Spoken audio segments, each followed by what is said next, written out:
El Papa Francisco realizó la invitación a toda la humanidad y a sus organizaciones sociales, en particular a las instituciones educativas, católicas y no católicas, a adherirse al Pacto Educativo Global. También lo hizo extensivo a otros colectivos como hombres y mujeres de cultura, de ciencia y de deporte, artistas y operadores de los medios de comunicación. Con este pacto, se busca el mayor compromiso personal y colectivo en torno a 7 objetivos. Poner en el centro de todo proceso educativo a la persona, rechazando la cultura del descarte. Escuchar la voz de los niños, adolescentes y jóvenes para construir un futuro de justicia y de paz y una vida digna. Fomentar la plena participación de las niñas y de las jóvenes en la educación. La familia como educadora. Educar para acoger, abriéndonos a los más vulnerables y marginados. Encontrar desde el estudio otras formas de entender la economía, la política, el crecimiento y el progreso en la perspectiva de una ecología integral. Salvaguardar y cultivar nuestra casa común, siguiendo los principios de subsidiariedad y solidaridad y de la economía circular. Para que este pacto educativo global conduzca a acciones concretas, la Congregación para la Educación Católica estableció 5 áreas a las que se les asignó universidades coordinadoras: dignidad y derechos humanos, con la Universidad de Notre Dame en Estados Unidos; paz y ciudadanía, con la Universidad Pontificia Lateranense de Roma, con el apoyo de la Universidad Católica de Australia; ecología integral y tecnología, con la Pontificia Universidad Javeriana de Bogotá; fraternidad y desarrollo, con la Universidad Católica de Sacro Cuore de Milán; cultura y religiones, con la Pontificia y Real Universidad de Santo Tomás, Universidad Católica de Filipinas. Todas ellas bajo la coordinación de la Congregación para la Educación Católica, la Fundación Gravissimum Educationis y la Universidad LUMSA de Roma. Desde la Universidad Javeriana estamos comprometidos a promover y profundizar el conocimiento en el área de tecnología y ecología integral, a abrir caminos de reflexión, proponer un nuevo sentido cultural al desarrollo y uso de la tecnología, así como a las opciones de la humanidad frente a las más importantes problemáticas socioambientales, conocer y dar visibilidad a las experiencias significativas que tantas universidades tienen desde estas perspectivas de humanismo y fraternidad. Invitamos a todas las universidades, católicas y no católicas, a que nos acompañen en este camino de esperanza, reflexión y aprendizaje.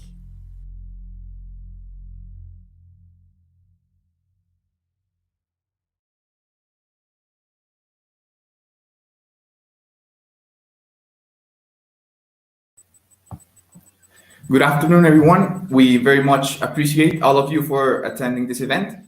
I hope this is a great space for us to learn a little bit. Before we start, accompanying us is the Dean of our Economic and Administrative Sciences faculty, Andrés Rosas Wolfers. Andrés, welcome. Thank you, Juan Camilo. And good afternoon to everyone. It is a great pleasure to welcome you to this interesting event promoted by the Business Administration Student Committee and the School of Economic and Administrative Sciences of Javeriana University. It is a special privilege to welcome Chris Bannister, CEO of Wom, Colombia, to Javeriana University.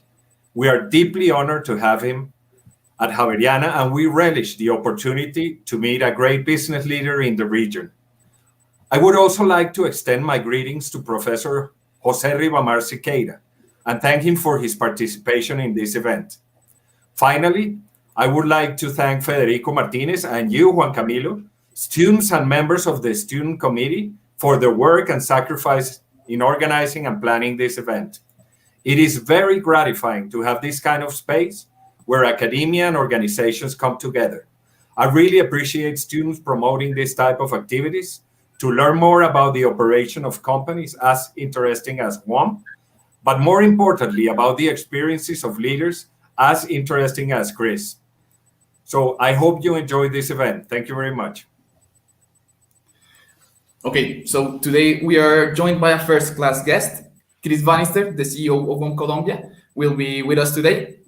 But this is an opportunity not to see him only as the great entrepreneur and businessman he is, but also to meet him personally and the person behind those achievements.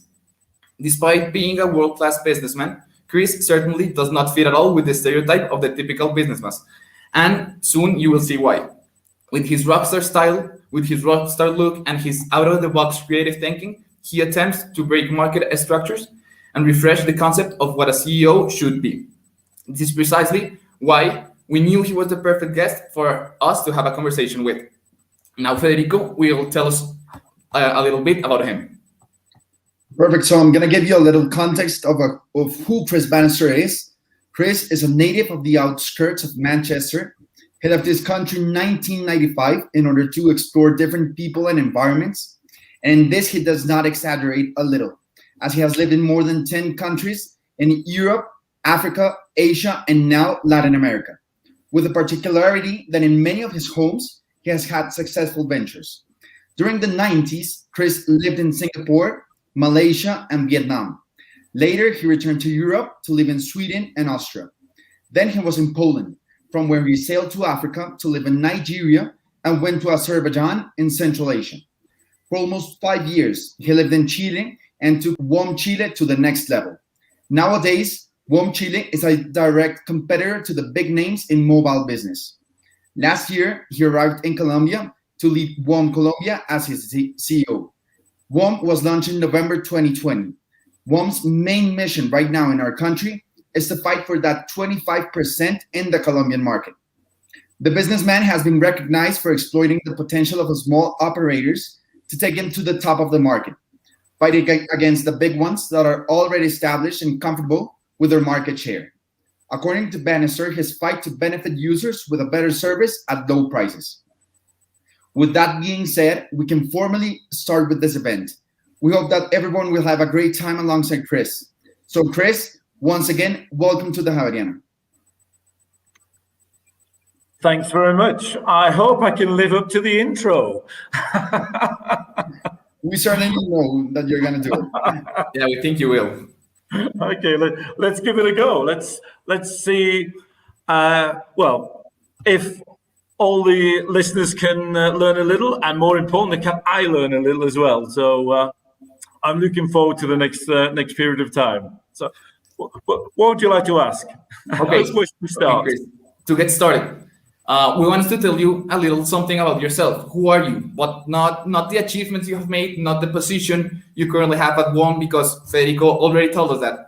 Tell us something about yourself, the person behind all of those achievements. Yeah, I've got to say I'm a serial adrenaline junkie. I don't like maintenance. When something gets static or the status quo goes on for too long, I need change. Hence the reason Colombia is my 11th country.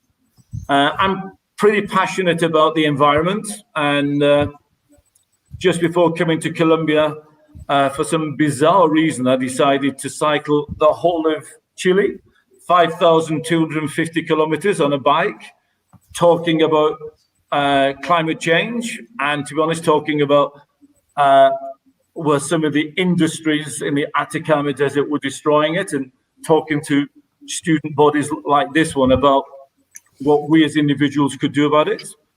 I've got 2 children. One's living in Amsterdam, one's just finished his master's degree in the UK.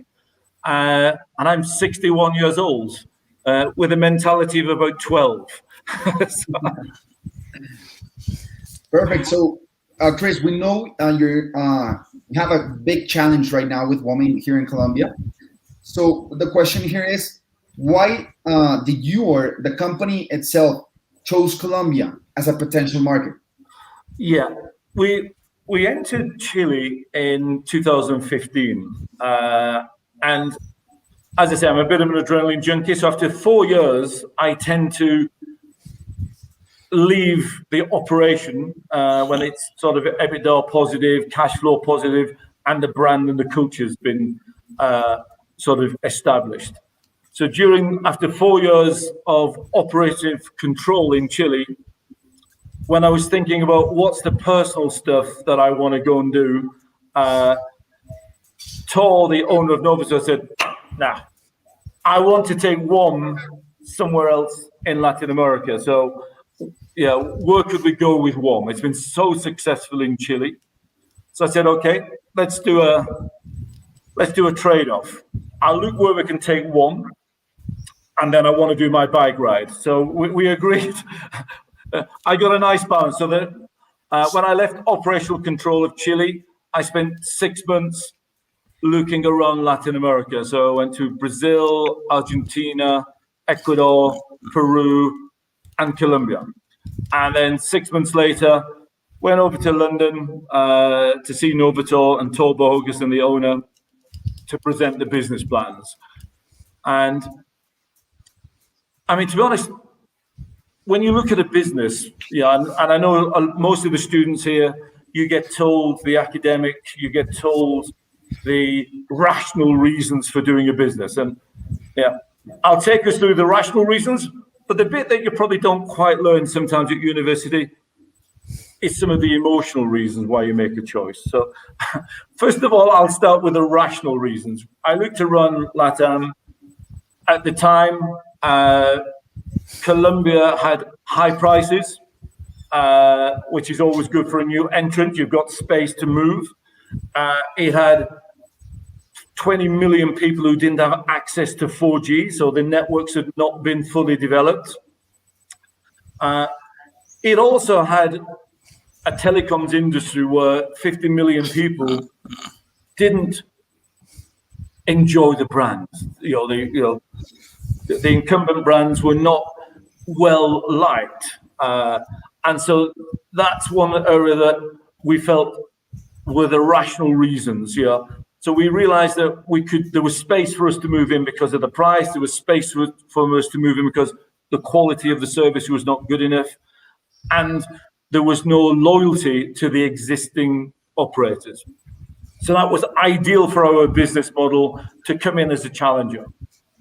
Then you've got the emotional reasons. When I came over to Colombia, I saw 50 million Colombians who wanted more, 50 million Colombians who aspired to change. I saw 50 million Colombians who wanted to become part of something that didn't exist, i.e. a big business that spoke their language, a big business that engaged not only with the 50 million consumers, but with the 2,000 staff. And I, on a personal level, got really excited with that. As a European, the thought of, could I come to Colombia,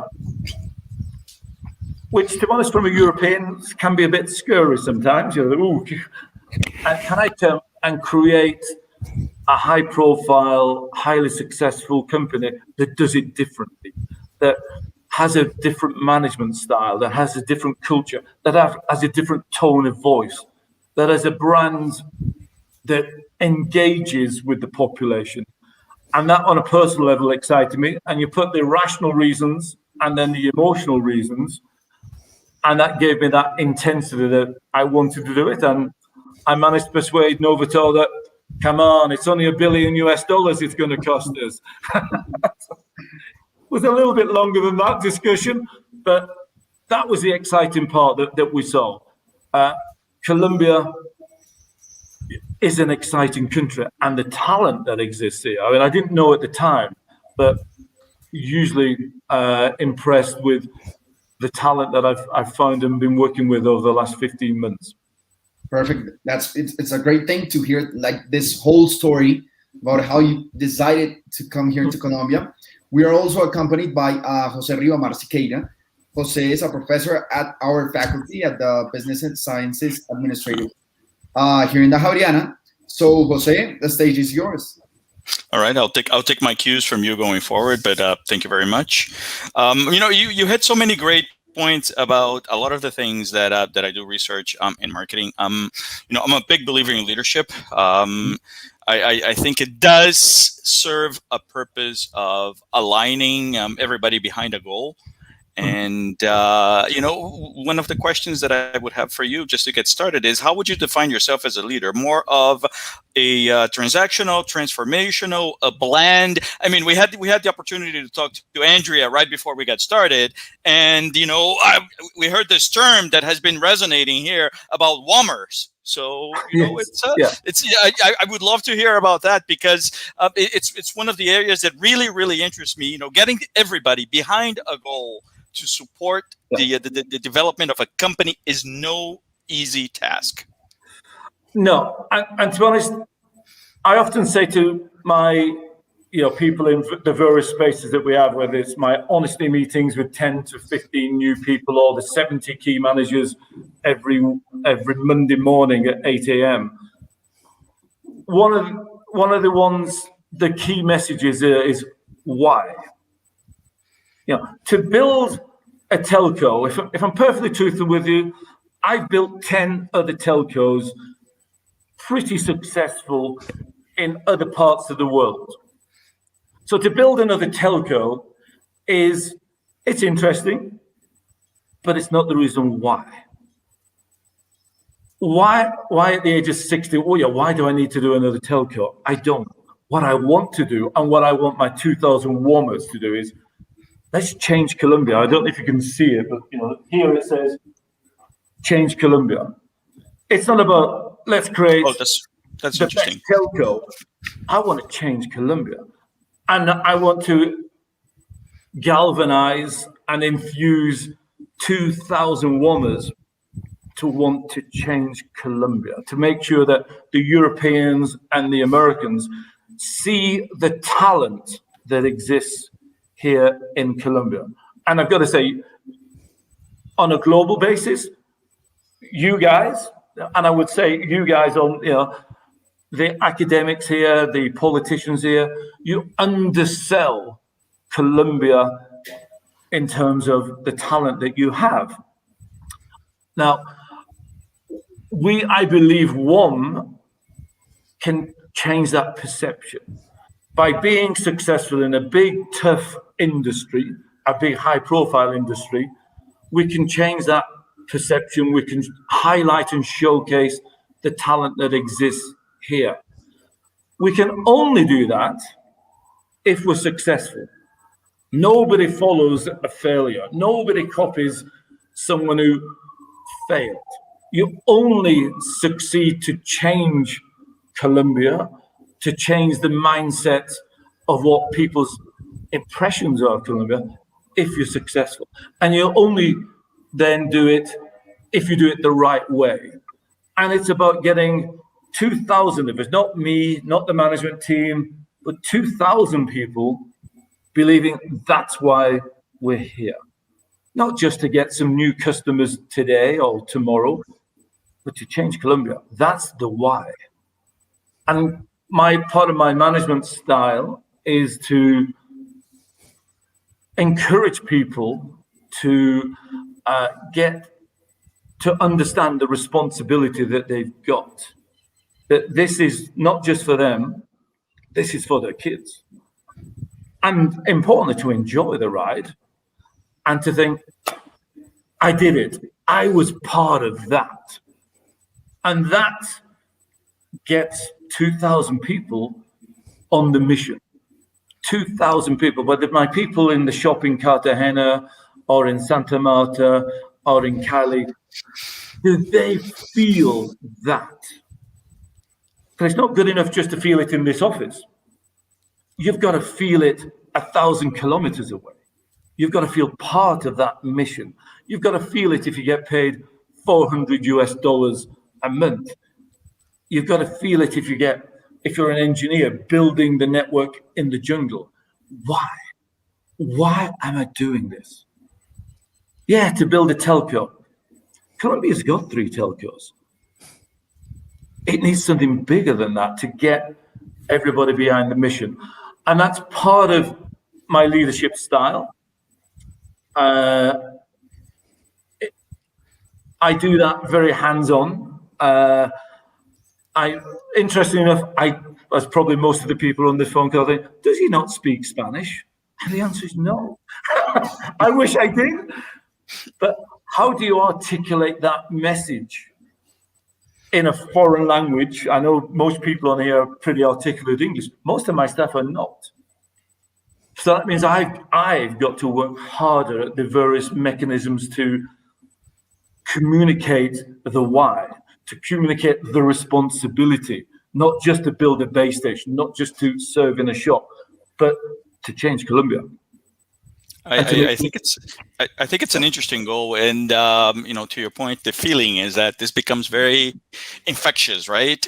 And it's just to infect everybody with that degree of participation, of feeling like they are really a part of something. Which, to be perfect, well, I'm not Colombian. I am Brazilian. I lived for many years in the U.S. I ended up in Colombia because of my wife, and we always have very fascinating conversations about this topic, especially the whole issue of employee and the branding process and getting everybody aligned behind the brand, which is very unusual for companies in South America to adopt a model like this. I mean, you can see that in more developed economies. In the States, it's quite frequent as well. But it's very rare to see that in emerging economies, and especially in South America. Yeah, I mean, I have these what I call honesty meetings, and those are about, what is it like to work at Wom? Because to be honest, as a CEO, when you ask people, what is it like? Everyone says, oh, it's fantastic. Because everybody tells the CEO what he wants to hear. So I have these special breakfast meetings where I try to say, look, I don't want to hear the bullshit. I want to hear what's the problems. And everybody always starts with, well, the first question I always ask is not where you worked last time, but what did you like about your last company? What did you not like? And the not like is hierarchy, no empowerment, no responsibility, no value. It's the same. I do this every month, 10 to 15 people, and the 10 people in the room pretty much always start with that. And that's where it's irritating as a leader when you've got these 2,000 people. They know more than you. They're closer to the customer. And yet, in majority of companies, and I think it's true, Latin America is particularly bad at it, the CEO or the executive office believes they know more. How the hell can I listen to you? You only get paid $500 a month. Why should I listen? I get paid much more. Well, because they talk to customers. Now, I've got to be honest, my management style changed in 2001.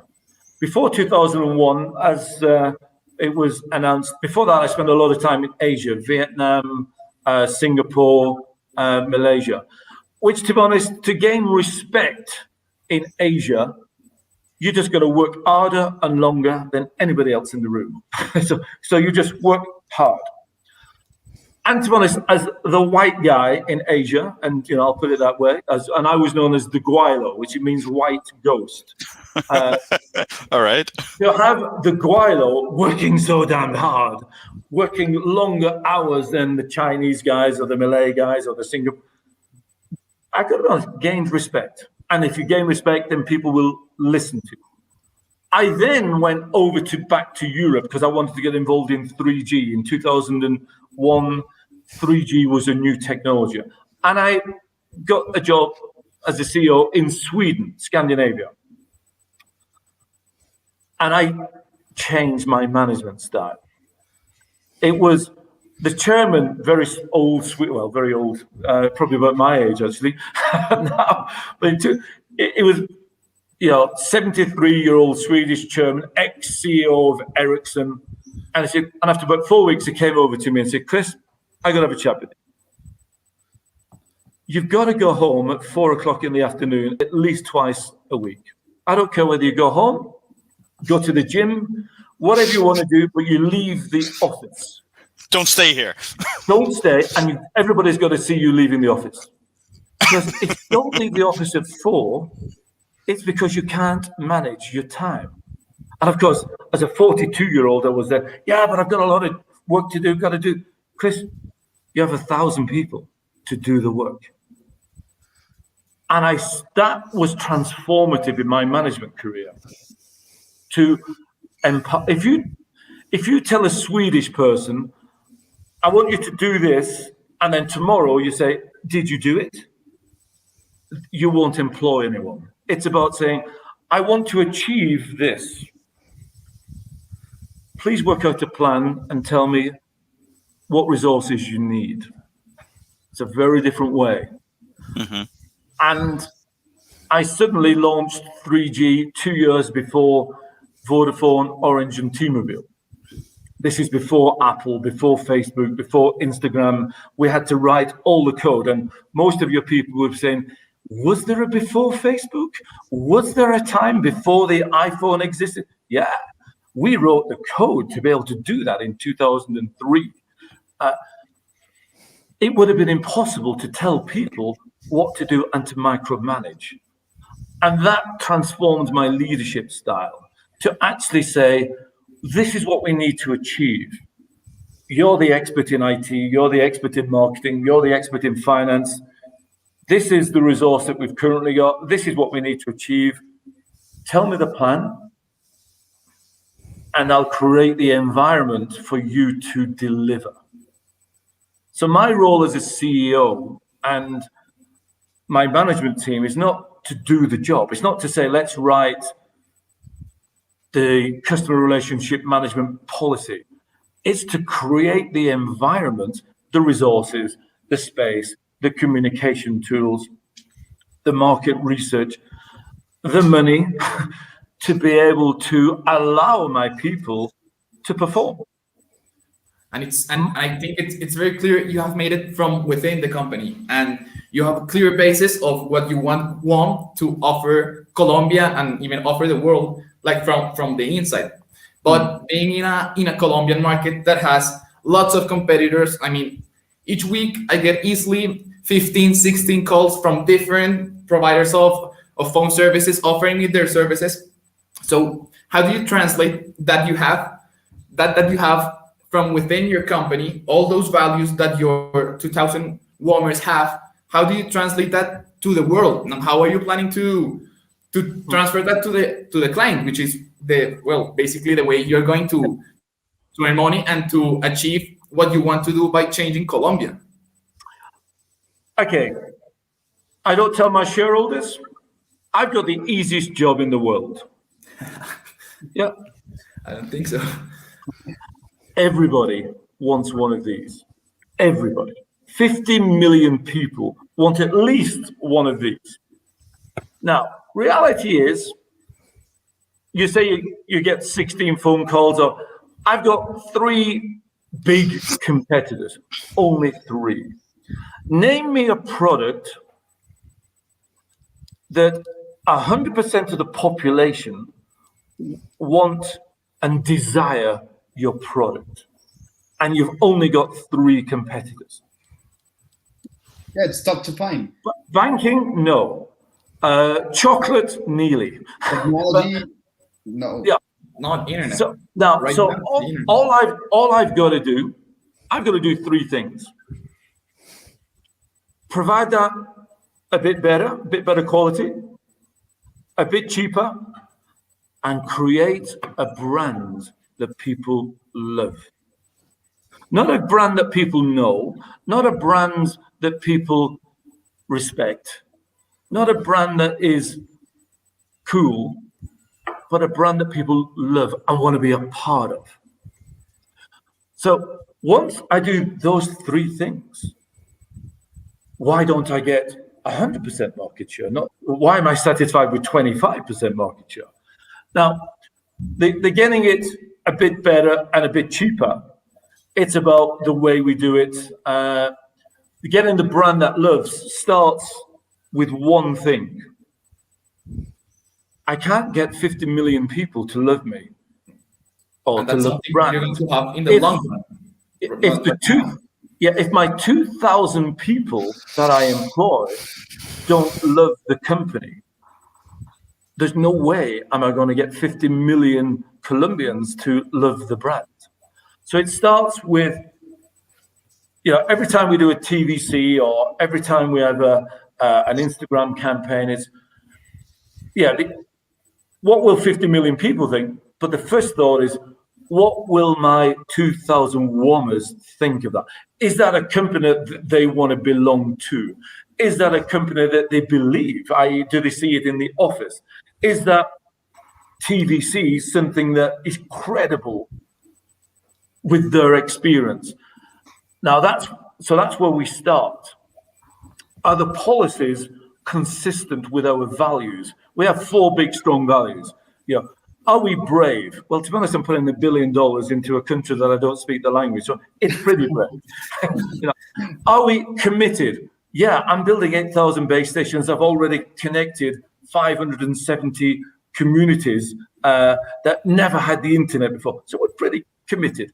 I've recruited 2,000 people in a pandemic. Again, commitment. Are we passionate? Yeah. And then, are we honest? And the honesty starts with you and me. Does my 2,000 people believe we are honest? Doesn't mean that we don't screw up. Doesn't mean that we don't get things wrong. But are we?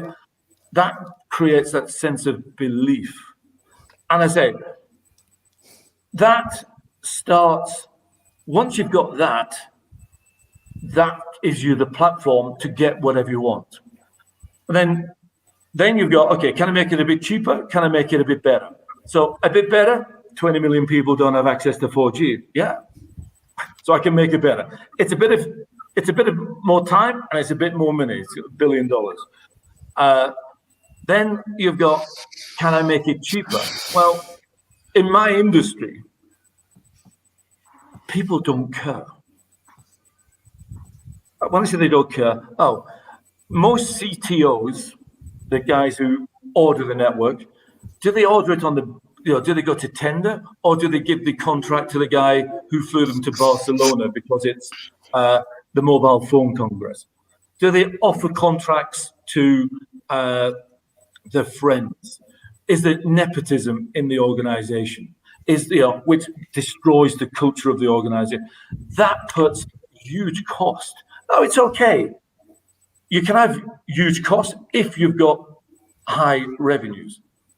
You take 30, 40, 50% of those revenues, you've got to do that by taking out that excess cost. It's not that easy for the incumbents who've had 10 years of doing that sort of stuff. And that's why our culture in itself drives low cost, because we don't have executive offices. We don't have executive floors. Yeah, we put the money where the consumer wants it, and that allows me to win the price war. We then got to build the right quality, and we do that by modern equipment. That culture is what ultimately defines the success, because that culture cannot be copied. Anyone can build base stations. Anyone can build shops. But it's the people who build those base stations, the people who build and serve in the shops. Are they passionate? Are they honest? Are they committed? Do they believe? Do they believe in the why? Or do they just turn up and serve in the shop? Can I give them that extra? Yeah, it's boring working in a shop. But if you believe you're changing Colombia, if you believe you're going to give your kids a better future because Europe and America believe in Colombia and foreign direct investment see Colombia as the place to invest, that creates something that you can't copy that easily. Yeah. That's leadership. That's how, in a competitive world, as you say, you still focus on the 3 things. Build it a bit better, build it cheaper, but create that brand that people love and believe in. And that starts with the 2,000 people that are Wommers. Chris, how have you seen the impact since Wom arrived last year here in Colombia? Because you clearly have, and I think all the Wommers here in Colombia have this pitch very clear, right? Mm-hmm. Like, I think it's very important and very very hard to the feelings, to the person, to the client, like change Colombia. and especially in these moments when things are so tough and rough here in our country. So how have you seen the reaction of the clients towards that pitch, for example, right? Yeah. Because there was a clear low prices since WOM arrived from Claro, from Movistar, from Tigo. But how have you seen that image that you want to transmit to all those clients? Have you already conquered yet? How many people have you already can tell that the clients said, like, I'm addicted to WOM. I definitely want to change Colombia and change the business as well. For the vast majority, at this stage, for the vast majority, 3 months into our launch, the rational reason, lower prices. Now, we've done a good job of owning the position that we lowered the price. And it is important that people think, oh, it wasn't happening. It was happened in any case. People know, 50 million people know it wouldn't have happened. And so that's allowed me to own, let's call it the emotional high ground of, I changed the prices. So that helped, even though the prices now of the great news for 50 million Colombians have sort of re-established themselves at 35% lower than they were 90 days ago. Great for 50 million Colombians. I'll quote an example which I quoted to my key managers on Monday. Sunday, I was in a shop in Colombia, in Bogota. It was raining miserable all day on Sunday.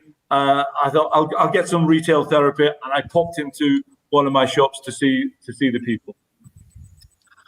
And there, a customer or a customer was leaving as I stepped in, so I could then talk to my two salespeople. Now, bear in mind, they don't speak English, and I don't speak Spanish. So it's always a good challenge of how we communicate.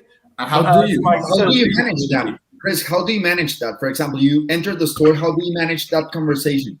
One, even with a mask on, your eyes can smile. Two, my people tend to recognize me. And three, Google Translate. Oh, what a product! What a product! Do you use it like in a daily basis?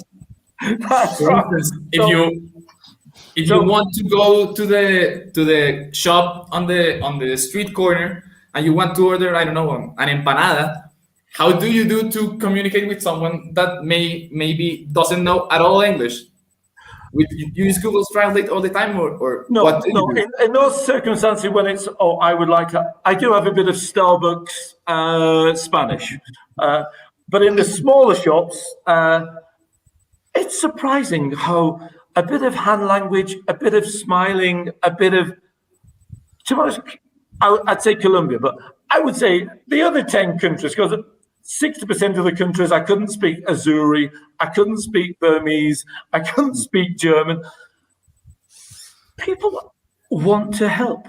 People generally the human race wants to help, despite the problems we see, despite, the horror stories that we see on CNN. The vast majority of people are actually really helpful. And so as long as I'm humble enough to say, oh, I want one of those things, and they get the wrong thing. No. Yeah, I survived. I'm still eating. But coming to the story, so this customer walked back. He obviously recognized, TO1. So he walked back. Now, I then got the problem of customer speaks Spanish, and I've got to work out, without knowing a word of what he was saying, is he a happy customer or an angry customer? And I've got my two salespeople who also don't speak English thinking, I wonder who's going to manage this. And to be honest, through Google Translate, the gentleman could actually speak a little bit of English, and he was really great at trying English, but we also use Google Translate. And he actually told me, look, I joined 4 weeks ago.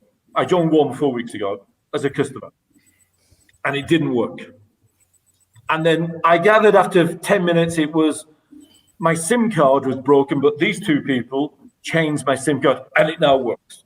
And I didn't understand it was now working. So 3 times I had to say through Google Translate, does it work now? Because if it doesn't work now, I will personally, you can choose Movistar, Claro, Tigo. If you want to migrate or port your number back or whatever, I will personally see it. Don't worry. I said, no, it works. I said, okay. But he wanted to tell me the SIM card problem. And he gave me the SIM card, and I brought it into my engineers to find. But when I said, do you want to transfer it? No, I want Wom to succeed. I want to persevere. And I tell you, that I'm not saying 50 million people are there. Our quality has not been as good as it should be, and it will get better. But even now, even with the prices more similar, people want us to sing. Normal people. I don't mean my staff who I pay to say it. I don't mean even Mintech who want a 4th opera. I mean normal people who go shopping, in a shopping mall, and they want us to succeed. Now, I've got to get that growing, but it's happening. I look at my LinkedIn account, my personal LinkedIn. I mean, to be honest, I put this invite. I think I got 8,000 views of this. Yeah, I put on over the weekend in terms of some of our working practices on equality and how do we create an equal environment to work where we all respect each other. 35,000 views. Yeah, 600 engagements. People they know something's happening. It's tremendously positive for me as an individual that a lot of people want us to succeed. Now we've got to deliver. They're not going to. Yeah. It's not going to be charity.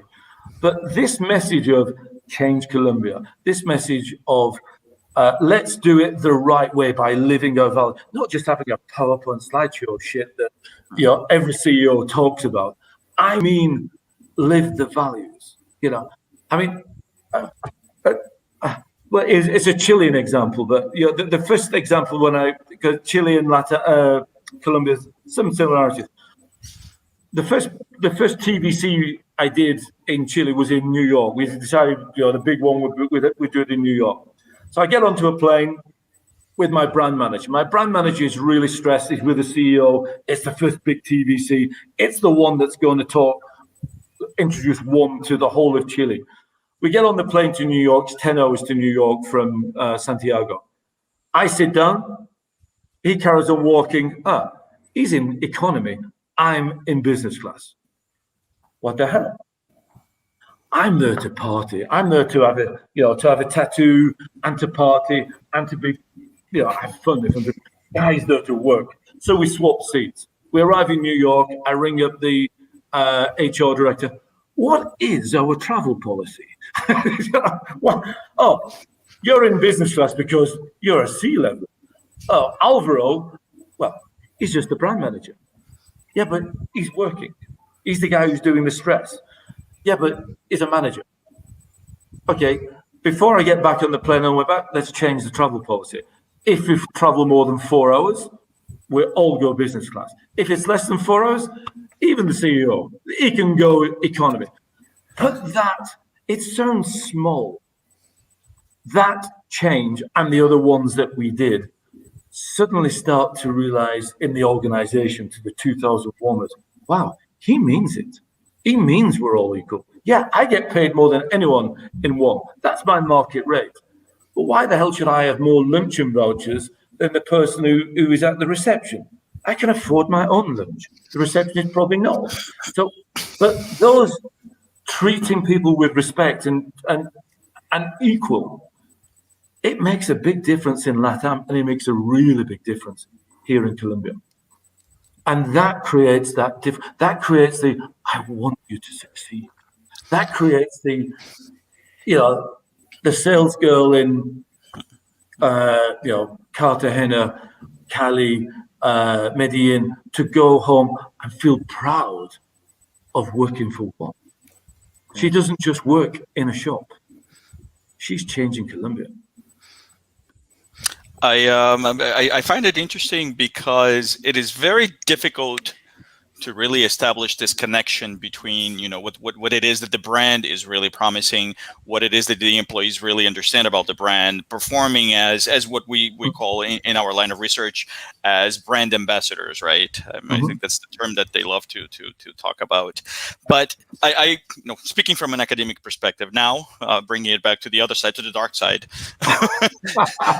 then you know, I tend to follow a perspective. I just wrapped up a class with some of my students, and I always tell them that we have to keep a level of simplicity, you know, to try to understand the concepts and not really focus so much on the definition and how it, you know, for in marketing, how the American Marketing Association defines marketing.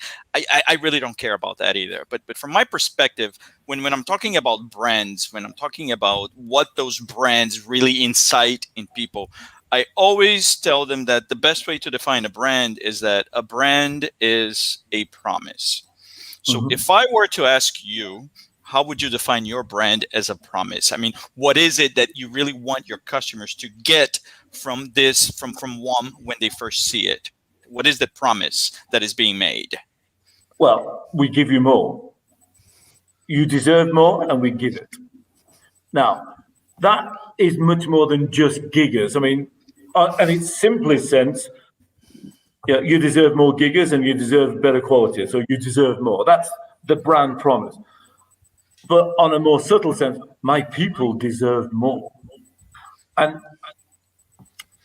I'll get to more specifics on your answer, but the argument I've always had with my brand agency in any country, but in particular in Latin America, is the brand. People talk of the brand as it's the communication. It's what 50 million people. No, the blah blah blah. No. Yeah. What defines what you call the brand is what I say the company culture. The brand communicates that culture, and that's what I say when when my 2,000 people see the TVC. Do they recognize the language that is being used? Do they recognize the tone of voice? Do they recognize the words that are being used? And when I say recognize, do they see that in the office? Do they see that in the company policy, the travel policy, for instance? That brand promise starts with the promise that I make to each one of my staff. And that starts with the values of the company: honest, brave, committed, passionate. You know, every one of our policies ooze that. You know, when we come up with unlimited WhatsApp for 12 months for one peso, are you crazy? Are you crazy? That was the original. No, it's brave. Well, how about if we do it for 3 months? Because that's not brave. But we might not be able to sustain. We have to sustain. We have to. It's commitment. It's brave. That feeds into the brand promise, as you say. That feeds into 50 million, but it starts with the values of the company. The brand launch was November the 5th when we launched. And we were getting to the stage where we wanted to talk with our language. You know, PTC, Partners Telecom, I don't even know what the C stands for actually, but whatever, communications, is not who we are. We are Wom. So I said to my marketing guys, okay, we're going to announce Wom in a Wom way. So the guys came and they came up with some ideas. Not brave enough, not passionate enough. Then they came up with, okay, we're going to get we're in a pandemic, remember. Colombia has never had a live event for 10 months by November. So November, we said, okay, we're going to do this. We're going to have a live event on a 40-meter stage. We're going to pick up 500 interesting people, journalists, some academics, politicians. We're going to pick them up in biosecure cars because you're not allowed to have your. We're going to park those cars there. We're going to have this live event. You're going to come on stage. Raptors have been captured by the dark side, and we're going to have fireworks, and we're going to have a live band, and we're going to do this in the rainy season. I think, wow, passionate, brave, committed, and we're going to tell the truth. Colombia is the 15th most expensive country in the whole of LATAM. Colombia is double the cost per gigabit than Chile, despite Chile's minimum wage being double that of Colombia. That's obscene. We're going to tell that on stage. It got 10,000 viewers on streaming. Wow. So even the first event had to meet our brand promises, you call it, the organizational culture and values, as I call it. Those have to merge. That brand promise is everything to us, all that cultural values is everything to our success. And have those corporate values that you have, those brand promises, change depending on the cultural environment? For instance, do you say that in Chile or in Denmark or Sweden that you have already have those values changed depending on the culture? Yeah, they were. I assume the brand value or the corporate values would actually be the same in Colombia as they were in Chile. And I always say to, because I'm not Colombian and I'm not Chilean, so okay, what company do you want? What 4 words or maybe 5, but what describes the company you want? In Chile, bravery was there. In Chile, honesty was there. In Chile, passion was there. So those 3 were the same. What people wanted here, which was different, in Chile, we went for innovation. Here, when I said the whole of my Colombian team at the time, it was about 25 people. It's only 15 months ago, but it was like 25. We want commitment. Because Colombian companies are not very good at living their commitments. Colombian companies, and I think some politicians, they say the right words, but they don't actually commit to do them. We want to be working for a company that commits to doing things, commits to providing 8,000 base stations, commits to connecting the unconnected. And that was a big change from Chile. And so they do change. It's interesting that everybody wants to work for a passionate company. The one that didn't exist in Poland, that existed in Chile, which not also existed, is honesty. In Sweden, if I'm truthful, there's just an institutional way everybody's honest. So to say, so I want to work for an honest company. In Sweden, well, we're all honest. Yeah. Pick one. In Chile, it was the first time I'd gone to Chile. They said, we want to be honest. I thought, oh shit, it's really hard. To be honest, it sounds awful to say it, but it's sometimes really hard. Well, welcome to South America. But I also learned really powerful. Now I then need to go again. The brand value's got to go through the yin and the yang. Being honest. Sometimes people think being honest means being nice. Not always. Sometimes being honest says that was a lousy presentation. To give honest feedback is not always pleasant. And that was a learning. Chileans and I think Colombians. Oh, when you do a development review, oh, you're really nice. It's really good. You're working really hard. Yeah, but we're not performing. So Chileans also learn that honesty has got a yin and a yang. Same as bravery. You need to be brave, but not stupid. And so it does vary, but honesty was interesting. And you're right. Welcome to LATAM. It was an interesting one for me. Whoa.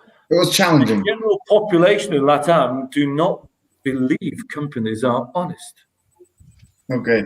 Chris, going on to a more personal side on your experience here in Colombia. You have lived in Colombia, what, about like a year and a half, maybe? Yeah, I came January last year. So yeah, about 18 months, yeah. 18 months. So, well, you lived in a pandemic. It's not the best situation to live in. But what do you like the most about maybe not only Colombian people, but Colombia itself as a country? You know, I mean, for example, I don't know. I know that you love cycling. You did a very long cycling road on Chile.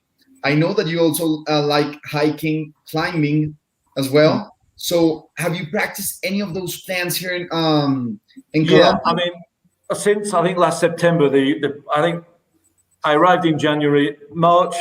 I quarantined, or whatever it was called, lockdown, I think it was called, in my 1-bedroom apartment until September. And then I could then, to be honest, explore this beautiful country that you guys live in.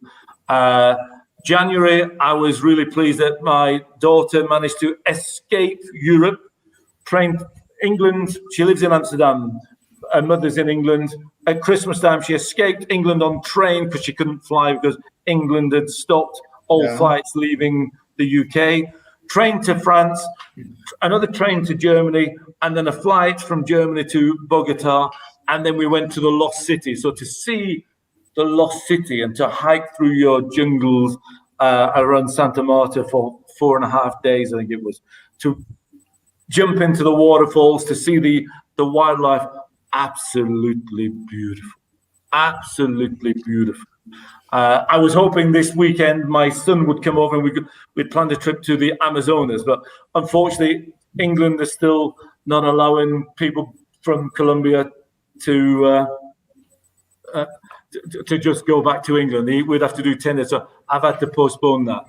But your environment here is absolutely gorgeous. And it's a little bit against my environmental credentials, but the fact that I can get to Santa Marta, I can get to the Amazonas pretty easy. Just 1 hour. Yeah, it's, I have to fly. I would love to go by train because of the environmental issues. But I have to accept here it's plane, which is not the most environmentally transport, but Colombia is really set up very well for that.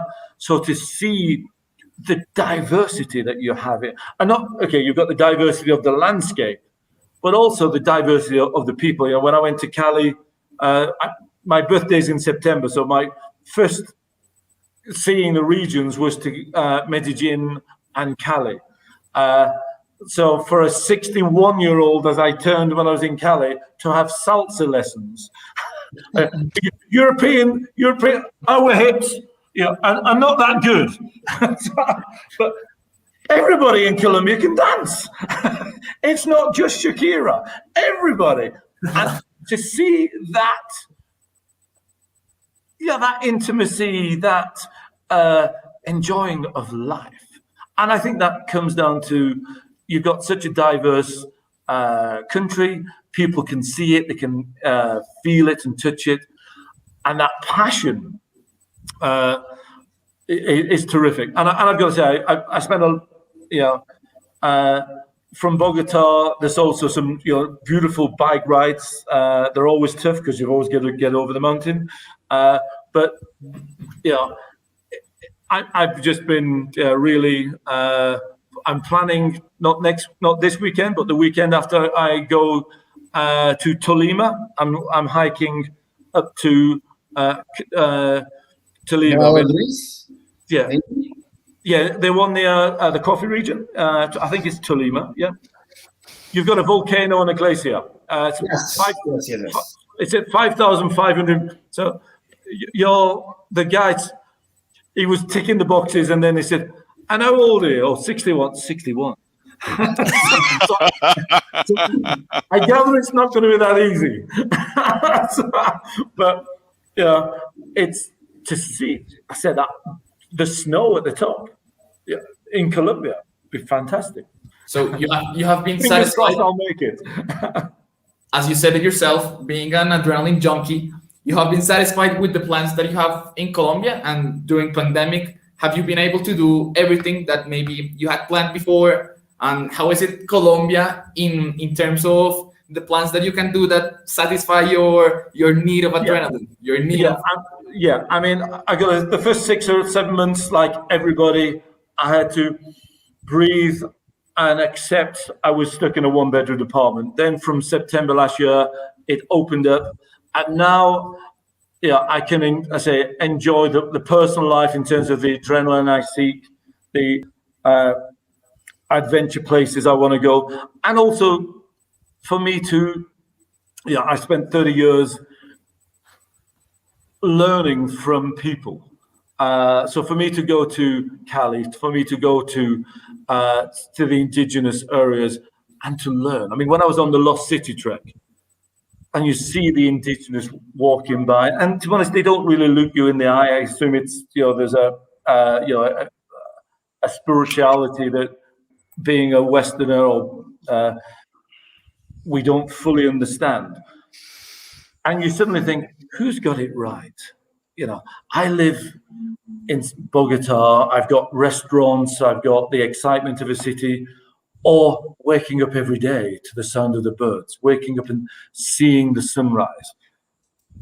Who has got it right? And to learn that, to feel that, is really, terrific. But I was living in Nigeria. I lived in Nigeria for 24 months. And most of the UK said, what the hell are you doing in Nigeria? Well, those guys also want to be connected. The most innovative, probably passionate people, Nigerians. They would spend 2 hours, like you do in Bogota, to get to the office. They would, they're poor, the country's really difficult, but they are the most positive individuals you could come across. For me, as an entitled Westerner, to see that is terrific. You feel privileged to be in that presence. And I used to fly, but I was living in Stockholm at the time. And about once every, because the country was so tough, part of my deal was I could escape back to normality every quarter. So I remember after 6 months, I flew back, and I'm on the frozen lake of Stockholm. It's really, really cold in Stockholm. The lakes are frozen. And I'm making a phone call back, and I still realize I'm missing Nigeria. I'm missing that buzz, that passion, that positivity. Swedish people, we complain about, the metro was full today again.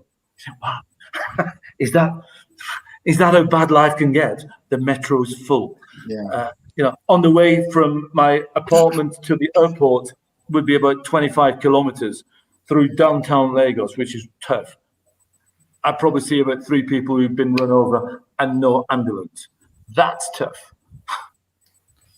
That's tough. And you see people helping their fellow human beings, and you see people supporting. CNN and BBC, the news channels, they focus on the bad news. They focus on the bad news in Colombia. They certainly focus on the bad news in Nigeria or Myanmar. Before I was in Chile, I was in Myanmar. Now, Myanmar at the moment is tough, and the people I know in Myanmar have not been allowed to make contact with me in the last 6 months since the military coup there. So I think it's tough, but I don't know. But we tend to become feeling that human beings are all about the negative side because we see CNN, we see the news. Excellent. It isn't. It isn't. People actually want to help people. People actually are very collaborative naturally, if you give them the opportunity. And all this conversation about making an impact and helping people, right? Mm-hmm. We also know that you're a big passionate about climate change, and you really care about climate change, and it's a very important subject nowadays. The time that you have lived in Colombia, and maybe also in Chile, right here in South America, how have you managed and analyzed how we, as maybe we certainly try to think how we manage the thing of climate change and all these problems that we have right here in our planet. But coming out from a foreigner, a British person, maybe it's different, the opinion. How have you seen this discussion of climate change here in Colombia? And what do you think we can improve as Colombians to have a better relationship with the planet? First, the big picture stuff, then I'll come to Colombia. The big picture stuff, before the pandemic, there was momentum about awareness that the governments need to take action. And I do say governments. And it was, let's call it a hot topic. It may have even been a trendy topic, but there was awareness that we needed to do something. Then the climate change occurred. The pandemic hit. Unfortunately, we have lost a lot of that momentum. I was hoping, and I'll be critical of governments in general, the pandemic actually gave us a terrific opportunity. Quite a lot of industries, and I'll quote the airline industry as one, actually need a bailout. They need government money to help them survive. I think the governments around the world, and I would say the Colombian government as well, but also the British, the German, the French, so it's not, had the opportunity to say, okay, Avianca or British Airways or Lufthansa, we will help you and bail you out by billions of dollars. But give me your carbon neutral plan for the next 10 years. How are you going to make your industry more carbon neutral? Governments around the world at the moment have that leverage as industries want money to survive. Governments should be saying which industries do they want to survive and bail those out. And a big part of that equation should be medium to long term. Which of those industries and which players in those industries have a climate action plan, have a carbon neutral plan? We've currently missed that, all governments. Coming down to Colombia specifically, I don't think you have fully embraced what you can do as individuals, and I don't think you've fully embraced what your industry should be moving into. Where is the investment plans in sustainability? Where's the investment, big money, I don't mean a little bit, in using the eco-petrol, your oil industries, finances to fund sustainable industries for the future, sustainable tourism, which would, I believe, be quite a big area. Where is the investment and promotion of agriculture in an eco-friendly way? The one thing, if you look at the West, or let's call it the rich countries, the one thing I think because the rich countries, health, dietary, there's more focus on sustainable, healthy, organic foods. Colombia is in a terrific place to be able to provide that. So don't cut down the trees to just grow beef. Where's the innovation in that? That's where I would like, say, big government to have a plan that says, what industries do we need to invest in? One of the areas in terms of country change, again, it's probably more Chile focused, but it shows, if you look at Chile and if you look at Sweden in 1996, before what they called the social revolution, its GDP was timber, fish, mineral extraction, and 8 families owned 75% of the wealth in Sweden. That's exactly the same as Chile today. It's mineral extraction, lithium and copper. 8 families own all the assets, and timber is a big thing. How did Sweden change to become the more open society? Well, it was a deal done between big business, the big business leaders, and by that, I mean the Swedish big businesses, and the government. And it was pretty much a deal that said, invest in the future industries. Hence the reason they got, biotechs, ABB, Ericsson, Saab, Minecraft, Spotify, H&M, IKEA, 10, 12 global brands from a country of 9 million people. Chile, virtually none, because it's still dependent on mineral extraction and timber. I believe governments, and I believe the Colombian government, should be saying, what industries do our young people want to belong to in the next 10 years? We need to change the education system to make sure our education system, and you guys, are developing talent that is good for those future industries. And certainly, the food industry will go through significant change as the rich countries become more aware of being more healthy eating. The supply chains will change. Those are the areas which I would like the governments in the world, and in particular the Colombian government, to say, what do we want to be in 10 years' time? And let's start now investing in those. And investing, I mean, yes, money, but also the education to make sure the talent can be educated in that. So that the Colombian talent doesn't need to go to Europe for that or America for that. It can stay here in Colombia for those new industries. Renewables. I know there's a big renewables going on in La Guajira. Great. That is where I think the big Colombian government needs to review that longer term plan. And I think coming down to LATAM does have a problem of governments don't necessarily have a 10-year horizon, they have a 2 to 3 year horizon.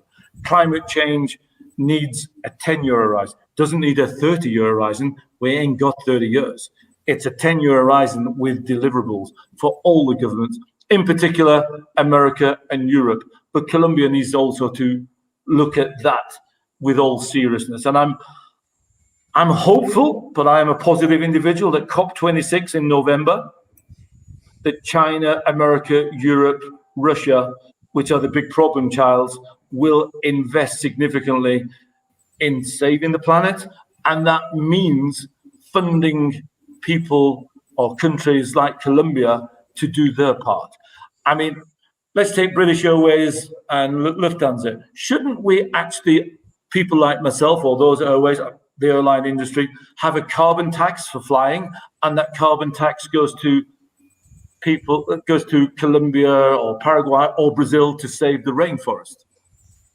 Okay. Isn't that something that could be discussed? I know, and I don't want to get too political, but the Brazilian, and I think what's happening in the Brazilian rainforest at the moment is awful, and that's one of the reasons I stopped eating any type of meat 3 years ago. You're absolutely right. It's awful, and the only thing I could do personally, other than complain and whinge and use my profile, was to stop to eat meat.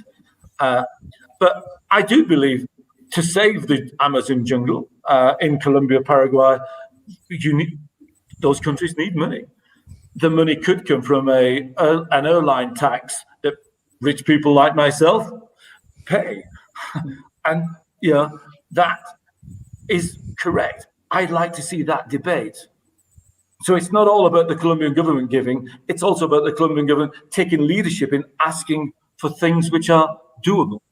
And it's something to admire from you, because you believe in the future of Colombia, not even being Colombian. I mean, how many Colombian people don't even believe in our future and don't do as much as you do for our future? So that's something really to admire. But so before we go, we will start with questions from the audience. Okay. So, well, for the people who are watching us right now, if you have any question, comment it either on Facebook or YouTube, and we will post it right here. Okay. So, do you want me to answer the one from Martin? Okay, so this one is from Martin. Mr. Bannister, if I may ask, what was the reasoning behind the Floating Babies launch campaign back in 2020? WOM has excelled at social listening type of campaigns, and it was certainly a disruptive way for a company that provides call service to enter a new market. What can you tell us about WOM's brand beliefs that set it apart from every other? Okay, in terms of the crying babies, it came from, well, one, I wanted something that fitted our brand and this, let's say, something big, brave, committed. Before the brand launch, and Martin will understand this, you need a story. For people to really understand you need to put it into a story. And I'd said to some of the press, the dark side, they're just whinging schoolboy bullies crying all the time. And that one sentence, which was printed in the press, was the crying babies trying to prevent us launching, and the whinging and crying, and they don't want to show the toys. That became the image of the dark side, the competitors, us against them. They are so that was the big storyline that we want, and it did get picked up. And then the brand, I think we've talked about the brand. The difference is the brand is the way we communicate our culture. The brand is the way we want to live. Brands are no longer a nice icon. Brands are what people have got to believe in. We use the word authentic. I tend to use, you've got to be genuine. You've got to see it, feel it, touch it every day. That's what makes a real brand. And that's what changes Colombia. Perfect. So, Chris, there's another question from Sylvia Martínez. And Sylvia says, what advice can you give us about building a brand? It comes down to what's the essence and spirit of that brand. Don't choose it because it's a nice logo. Don't choose it because it's a nice color. What's the body of the company? And then be consistent with everything you do and build the brand from the corporate values so that people see it, feel it, believe it. That's what it's about. It's not about these snazzy tagline. It's about belief. And belief by whether you're a company of 10 people or 2,000 people, you've all got to believe in the brand. And that brand then tells the story of the company. And that story needs to be compelling and believed every day. Okay, the next question, I believe, is from Santiago. From Santiago Santa Maria. Maybe we can share it right down in the screen. It says, WOM entered Colombia's market with an outstanding and disruptive campaign, which attracted thousands of new customers, but after its operations began, so did the inconvenience with connection and customer service. Therefore, I'd like to know, how do you plan to address customer retention and increase after those not-so-friendly reviews, which might have given an unwanted first impression about WOM in Colombia? Yeah, I said to my team before we launch, we will have operational problems. It's how we deal with those problems that will define our destiny. Now,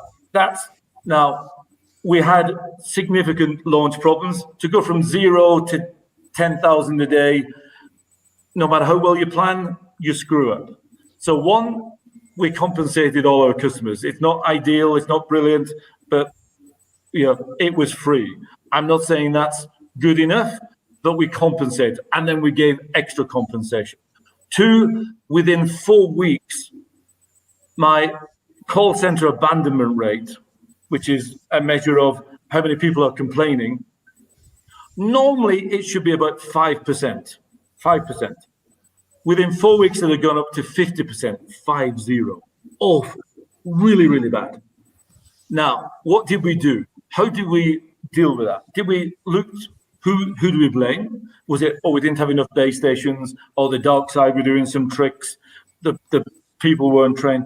No, we recruited 200 more people, we increased the training, and within 2 weeks, within 2 weeks of that, it was down to below 5%. Now it's down below 1%. So it's about how we dealt with the operational problems.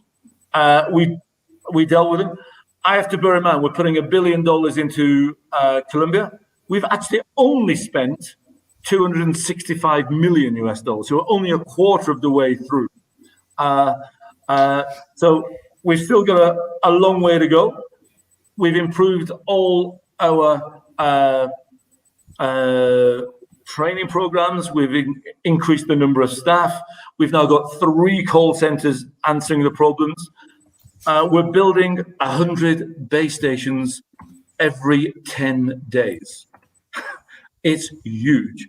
And we need to listen to the customers. And if we screw up, we've got to compensate. And we've got to try harder. Okay, Chris. So the last question we want to ask you. Oh, there's another one from Silvia right here, so you can add it to the last one we wanted to do, which is, which advice would you give a future CEO when it comes to leading a company, being as a person with his workers and everything? Like, if you had to summarize all of your philosophy, all of your leading and managerial competences, what advice would you give to someone that is going to be a future CEO as yourself in the future? I think the first thing is to be true to yourself. Don't try to be somebody else. Don't try to be a Steve Jobs. There was only one Steve Jobs. I think but if you're not true to yourself, you become inconsistent or you become stressed, neither of which is very good for a CEO. So you've got to live in your own skin. Then you do, and it took me some time, you do have to start to believe in your people. It's not you as the CEO who runs Wom. It's not you who builds the base stations. It's not you who serves in the shops. You've got to you've got to accept that as a CEO, it's about getting the right people and the right teams and the right environment. A lot of young CEOs, and I've got to say, maybe at 42, I was, trying to be something I wasn't, my first CEO role. You have a vision of what it should be, and that's not right. You are who you are. And if you don't trust in yourself, and if you don't trust in your people, you're not going to do it because you become inconsistent. The best way, and no one can follow someone who is inconsistent. And I always quote when I had my team meetings on this, which is now changed in the last 6 months, but the most inconsistent leader I've known for a long time was President Trump. Imagine being a direct report to President Trump. You have no idea whether at 4 o'clock in the morning, the rules are going to change with some inconsistent tweet. That's the worst type of leader, where you are becoming emotional. You've actually got to be consistent, and the only way you can be consistent is to be yourself, because you can't be somebody else all the time. You can be Steve Jobs for a couple of days, but not forever. And therefore, that consistency is... I don't think there's someone as more authentic as yourself. You took your own word literally and became the exact person and the exact CEO you wanted to be. And that is something that you have been a pioneer. And I hope that in the future, you, with your own image, with your own way of watching and seeing the world and perceiving it, will change future CEOs for them to be really authentic as yourself, because that is something that really... we can see it, and we can see it in Wom, and we can see it in all of the companies that you have run over the years. That is something that being authentic is evident in your companies. And that's something that we really should apply in the future. Yeah, I think it is. And that creates that realness. And people want to buy real brands. They want to belong to real companies, and they feel proud of that. And that is... I say, don't pretend to be something you're not. Don't be a PowerPoint slideshow CEO. Be yourself. Definitely. So, Chris, that was our last question. Thank you so much. Thank you so much for accepting the invitation. We at first, in the beginning, we didn't believe it was possible to have you here with us today here in La Javeriana. And we want to thank you. Personally, myself, I learned a lot. You definitely, how Juan Camilo said, you have a very distinctive style, very different from the other type of CEOs and businessmen here in Colombia and in the world. So on behalf of the whole University of the Javeriana, I want to thank you. Thank you for sharing this moment with us, and we hope to have you here soon. And yeah, it'd be great to be there in person, and this time for me to learn as well next time. Maybe it's more, with your students. That'd be really great. Definitely. And what Federico said, I mean, this is a space that maybe none of us thought it was going to happen. For the people in the audience, it is a really funny story. We posted an Instagram post, and Chris replied to it like with rockstar hands, and we saw the opportunity. It was in a moment. We saw that Chris replied to us on our Instagram account, and we said, we need to have him. We need to talk with him, and we talked to him. We started the process with the PR, and here you are. Yeah. So that's something weird about how the world works right now. True. With one Instagram post and one comment, we managed to get a conversation here. Have a 60-minute conversation. Really good. Really so good. That's awesome. I hope we can see each other like physically in the university or somewhere behind, not behind computers, but see each other in a conference or something. It would be great. But this was a great first encounter, and we really thank you for everything. And yourselves, thanks a lot very much indeed. I've enjoyed it. Thank you very much, Chris. Thank you very much, Jose, as well. I've only got one thing to say. Keep the passion, yo! Great, Chris. Thank you very much. Have a nice one. Bye-bye. Bye-bye.